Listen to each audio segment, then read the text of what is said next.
Hiya Nine.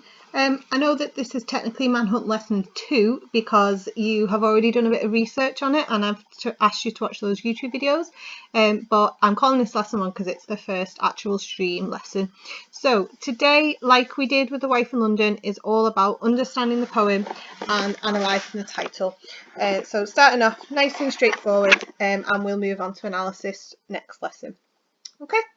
So, just to get started then, I just want to give you some quick quiz on the content that I asked you to look at last lesson. So it was the key videos on YouTube and extra research that I asked you to do. So if you write down Understanding the Manhunt as your title, please. And if you just jot down the answers to these questions, let's see how you get on. Question 1. What is the other name usually given to the poem? Okay, so hopefully if you watch the videos, you should know that. Number 2, who is Eddie? Number 3, did Armitage fight in a war?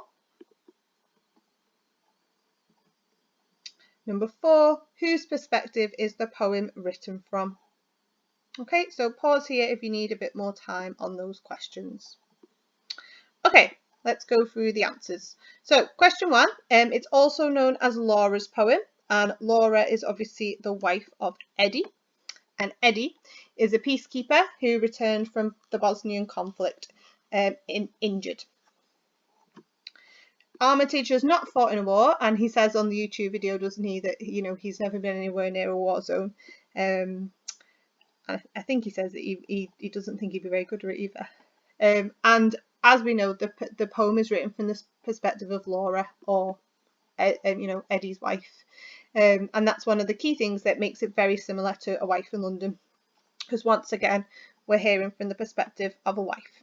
Okay, don't worry if you didn't get 4 out of 4 on that. It's just a quick quiz to sort of reflect on your knowledge from last lesson. Obviously, if you aren't sure about any of this, or if you didn't do last week's lesson, it's absolutely worth going back and watching those videos. It's really insightful and really interesting, and it'll really give you a nice solid background to the poem. Okay, so as we did with The Wife in London, we're just going to start off by looking at the writer's purpose, because really when we're picking apart the language, we should be thinking about how those choices have helped Armitage to meet his purpose. So can you write Armitage's purpose, it's quite a mouthful, as a subheading for me, please? And the first thing we're going to say is, like Hardy, who wrote A Wife in London, Armitage highlights that war does not stop at the edge of a battlefield. So just like Hardy, he's not focusing on, like in A Wife in London, the soldier died and that's the end of it. Actually, we're seeing now again what happens afterwards. But whereas in A Wife in London, we see what happens when somebody doesn't return home, here we're actually seeing what happens when somebody does return home. Again, Armitage has also got the purpose of highlighting that war impacts those involved in it on a very long-term basis. This is not something that, not only does it stop at the edge of a battle zone in terms of it affects people back home, it also affects people for a very long time. One thing that is slightly different about Armitage compared to Hardy is that Armitage does focus a lot more on the psychological effects of returning home from war. PTSD was not a thing in Hardy's day. There wouldn't have been a name for it. World War I changed all that. So post-traumatic stress disorder, the idea that soldiers returning home might still have flashbacks and kind of personality changes as a result of what they'd experienced, that became massively, people were far more aware of that after World War I, given the traumatic experiences that people had. So Armitage is far more focused on that, and obviously how war can physically affect soldiers as well. And beyond that, it's also about how it affects the relationships. Now, again, Hardy did that as well. And obviously Hardy did it in a very final way because the relationship was over. And as we said, she probably would continue to love her husband after he's died. But obviously the relationship itself is gone. In this poem, that's not the case. They soldier on, if you excuse the pun. And they try to keep going and build this relationship in these very difficult conditions where where her husband is suffering from PTSD. So again, he's also highlighting that it affects the people around him, for example, his wife. Okay, so they're the kind of key. Oh, I'm sorry, I forgot this one. This is a very typical modern war poem. It doesn't celebrate war, and it very focused on the long-term damage. You remember we talked about how modern war poems are far more focused on the long-term effects of war, and this encompasses that and reflects that really, really well. All right, so they're the key things that Armitage is aiming to do, and you'll see in a lot of his language choices that you can see it's very clear that he wants us to empathise with the wife, but also understand how much Eddie's been affected by his experiences. Okay, let's look at the title then. There's not as much to say about the title as there was with Our Wife in London, where we actually analysed every word, didn't we, in that title. Obviously, we've only got 2 words here. We've got the and manhunt. Now, usually, it's really if you just do this as a subheading and then make these notes underneath. Usually, as you probably know, a manhunt is when police are searching for a criminal or detectives are searching for a criminal. Someone's gone on the run after committing a serious crime, and there's a nationwide manhunt or there's a local manhunt and everybody's out looking for them. Sometimes local people can get involved as well. Now, the title obviously is a bit, Armitage is drawing on us understanding that is what a manhunt is about, but let's just highlight straight away that is not at all the literal meaning of this poem. It is not police searching for a criminal. Instead, Armitage uses the phrase for a wife searching for her husband when he's returned from a war zone, a zone of conflict. She's searching for the man that she once knew. She's hunting him, trying to find him. So it's a metaphor from the title. Yeah, it's not a literal search. So the title's highlighting how war can cause people to lose themselves because she's having to find him, and actually how much effort is involved for loved ones trying to find out who they are or even the person they used to be once they've gone through this experience. And I think that this is an experience that can isn't just tied to war. So if somebody has a stroke, for example, it can be quite difficult after a stroke for loved ones, because a lot of the time people who've had a stroke aren't change slightly or aren't completely themselves. They might be forget things more than they used to, and it can be hard for the loved ones to find them again and feel like it's the same person. So when you're analysing this poem, bear that in mind, that although that this particular instance is after a war, that there are plenty of other experiences that people can go through that can change them, and it can be very difficult on loved ones. Okay, so just going to read through it now, and then we're going to have a look at some key vocab to make sure that you've got a full understanding of the poem. Okay, the manhunt. After the first phase, after passionate nights and intimate days, only then would he let me trace the frozen river which ran through his face. Only then would he let me explore the blown hinge of his lower jaw, and handle and hold the damaged porcelain collarbone, and mind and attend the fractured rudder of shoulder blade, and finger and thumb the parachute silk of his punctured lung.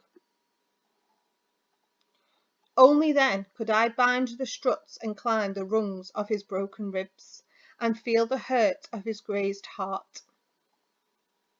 Skirting along, only then could I picture the scan, the fetus of metal beneath his chest, where the bullet had finally come to rest. Then I widened the search, traced the scarring back to its source, to a sweating, unexploded mine buried deep in his mind, around which every nerve in his body had tightened and closed. Then, and only then, did I come close. Okay, now you might want to pause there, rewind, and listen to that again. But essentially, you've got his wife, Laura, not literally because these are Armitage's words, but this is what he would imagine her saying, telling us the journey of her tracing her husband's body, but very metaphorically trying to find out who he is again and what's happened to him. and how he's feeling and what the impacts are. Okay, right, so this is, I'm just going to go through now some key vocab. I don't think there's as many unfamiliar words in this poem as there were for Wife in London, but there's a couple I just want to make sure you've got a clear understanding of. So again, just if you just jot down the definition for me, so that you, when you come back to this over the next 2 years, you don't need to remind yourself. Well, sorry, you've got the notes there to remind yourself. So the first one is just porcelain, because you just might not be familiar with that. It's a sort of material. I've dropped the picture there is the type of thing you might see in somebody's house, that's made of porcelain. It is a very delicate material. It's very easy to break. So do you remember in Mammoth's Wood when he talks about the china plate or something like that? So like a chip of, oh, I can't remember. There's a really nice link to Mammoth's Wood where he talks about, again, another delicate material. The whole point then here is Armitage is saying, when he says porcelain collarbone, he's highlighting this idea that, you know, how that this collarbone was very easily broken in this you know, in this environment, and that actually you know, the human body is very delicate and should be looked after, and his body hasn't been looked after because of the environment that he was in. Okay, and the second one is the rudder. So the rudder of a fractured rudder of his shoulder blade. So a rudder, as you can see in the picture there on the back of the ship, is like the propeller that's used to guide a ship or a plane.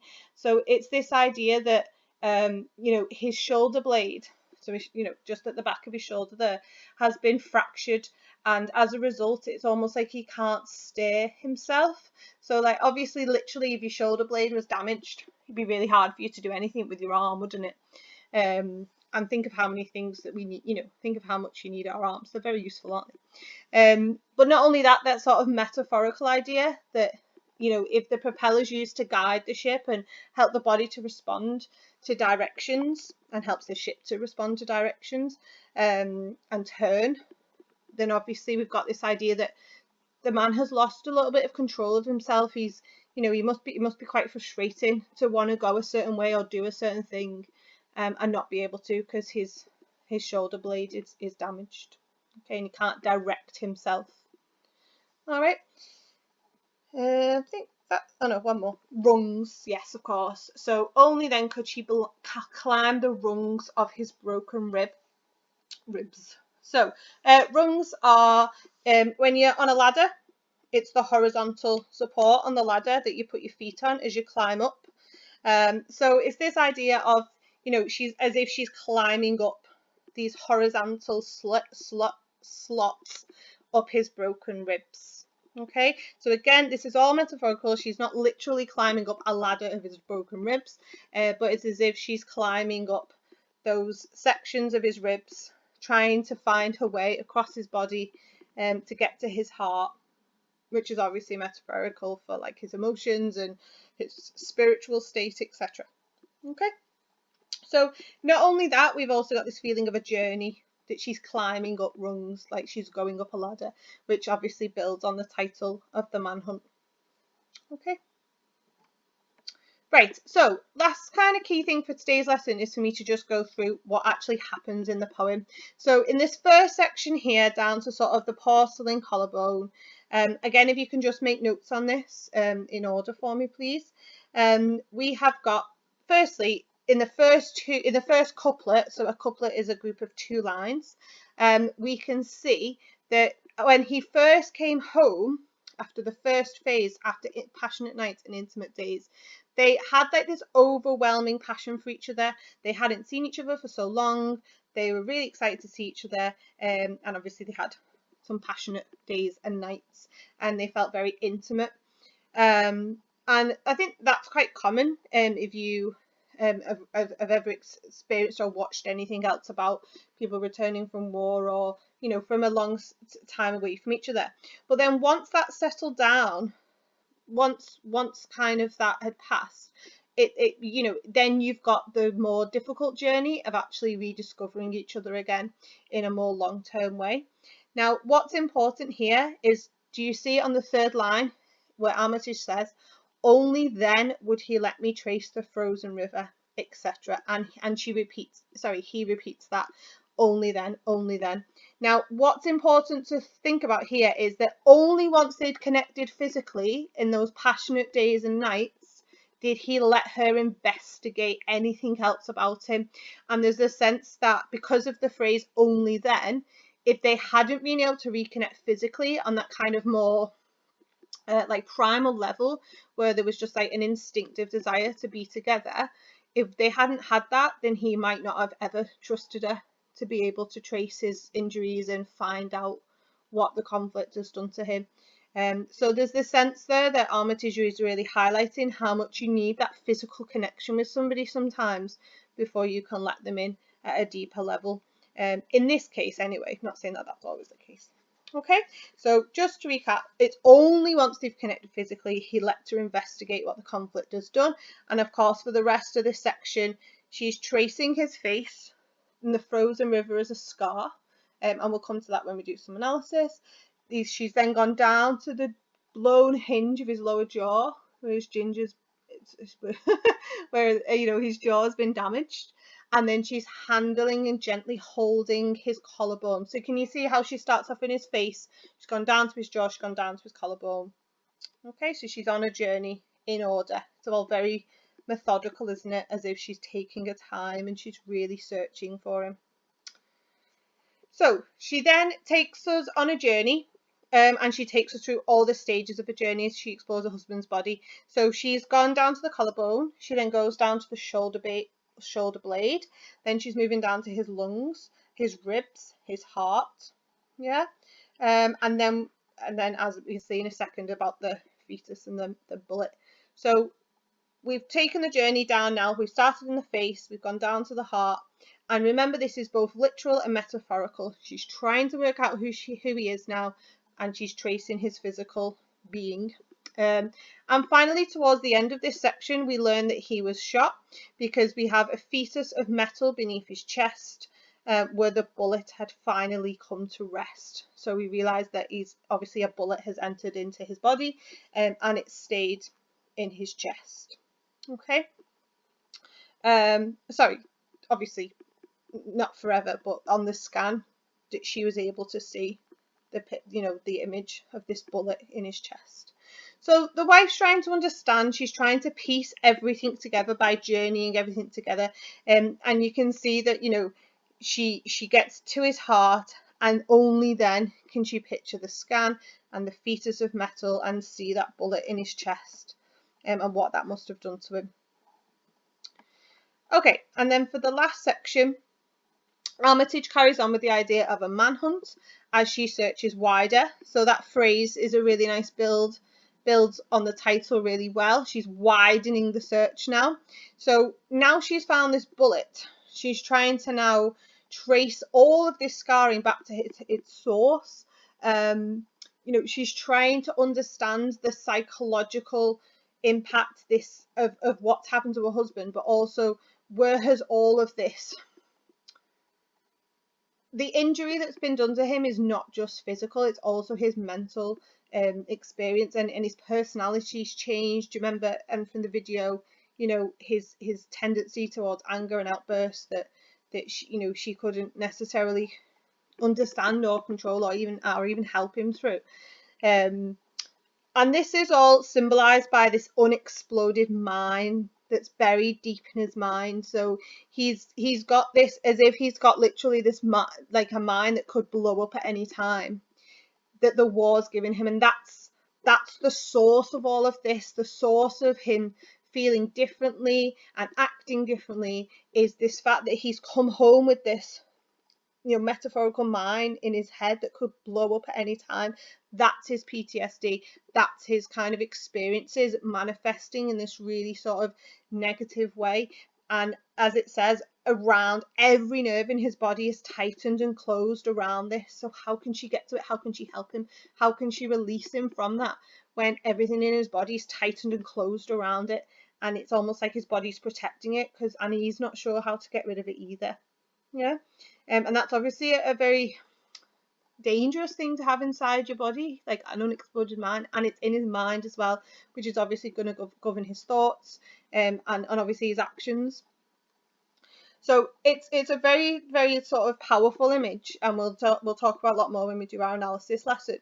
But the last thing to just highlight about what, in terms of what happens, is this very somber tone that the poem ends on. The last line, then and only then did I come close. So if you just look back at all the things the wife has done, all of this tracing, exploring, handling and holding, very gentle, binding, climbing, skirting, all these things that she's done to try and widen the search, tracing, scarring. She's trying to connect to them so much. She's done all this. It must have taken so much patience and understanding and confusion and all of the experience that she must have gone through to get to this point, and she's not even there yet. She's still only close to understanding who her husband now is and the experiences that he's had. And really, is anybody who hasn't fought in a war able to ever really truly grasp what the experience must be like? Okay, so we have this very sort of it's just a very somber ending that after all that she's still not quite there, but oh God, it's worth it because she's close at least, and this is someone she loves and is worth reconnecting with. And I think that this line, more than anything, really emphasizes Armitage's idea that the consequences of war are so long lasting that even after all that, you know, they've still got so far to go. And of course they have, because, you know, the conflict and what's happened to him is going to be with him for an awfully long time, if not the rest of his life. And it's about adapting and reshaping. Okay. Right, so make sure you've got those notes down. It's almost like a flowchart, isn't it, of what happens in what order. If you've got any questions about understanding the poem, if there's any lines you don't get, or if you think I don't really know what's going on at this point, please just message me on Show My Homework and I will get back to you. So just going to quickly talk about the structure in this lesson, so that we, when we do our analysis, it's something we don't have to focus on. So we've got an uninterrupted, really, series of couplets. So couplets are two line. In this case, it is 2-line stanzas. So they're independent couplets. They're couplets on their own, 2 lines on their own. Now some rhyme and some are half rhymes. And we've got this idea that she's going on a very structured journey, haven't we? Because it's all just a series of couplets.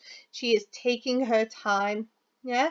If you think about how the poem would read very differently if it was written in sort of 2 long stanzas, it would feel very pacey, wouldn't it? But because it's so disjointed, it's just couplet, couplet, couplet, couplet. You've got this feeling that she's going through stages. So again, it's symbolising the wife's journey across her husband's body in these very methodical steps. Now you will see as well periodics. That means every now and again there are end stop lines, and what that means is it's just a line of a poem that ends in a full stop. So end stop lines ends in a full stop, and those kind of random, they're not random because excuse me, obviously Armitage has plotted them very carefully, but they symbolise the wife's stages and how she's got to take her time and be patient. She's got to wait.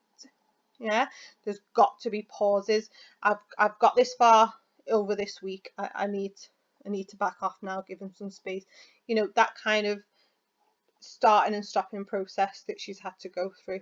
So if you look back, and I tried to read it very carefully so you could hear when the full stops are as well.